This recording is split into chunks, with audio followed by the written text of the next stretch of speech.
So in 1982, we still have companies, just these random companies, putting out systems and testing the waters. We have Connecticut Leather Company, Coleco, putting out the Colecovision, which is actually a really wonderful system. The pack-in game was Nintendo's Donkey Kong, which was huge for Coleco to get that game, because that game was so popular at the time.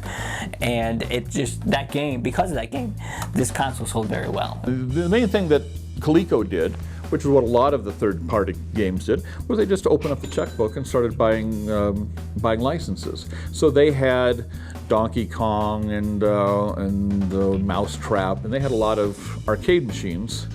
Of course, Atari had a lot of those sewn up already, because a lot of them were Atari games.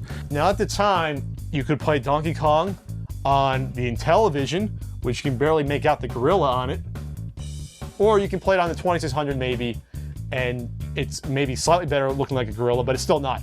The ColecoVision port of Nintendo's groundbreaking title, it looks like the arcade game. It's close. It's not exact, but it's damn close. And compared to the other versions, it's so much a step above. The first level, unfortunately, is backwards.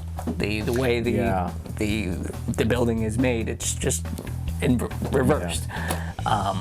Like Twilight Princess for the Wii. Yeah. Unlike other systems at the time, like the 5200, there was a lot of good standalone games that were only on the ColecoVision. You had games like Mousetrap that were really good ports from the arcade version.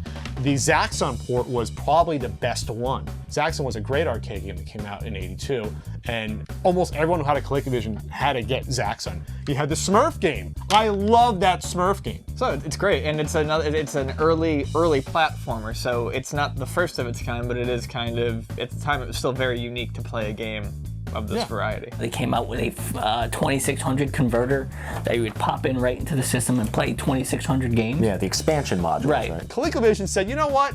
We understand you already have Atari games, probably.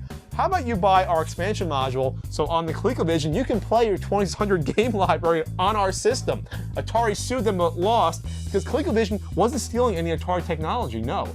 They were just getting stuff that was already existing and putting this thing together. You can play Atari 2600 cartridges on ColecoVision, but you can't play ColecoVision on Atari. And they also had a steering wheel that was the pack-in with Turbo, another arcade hit.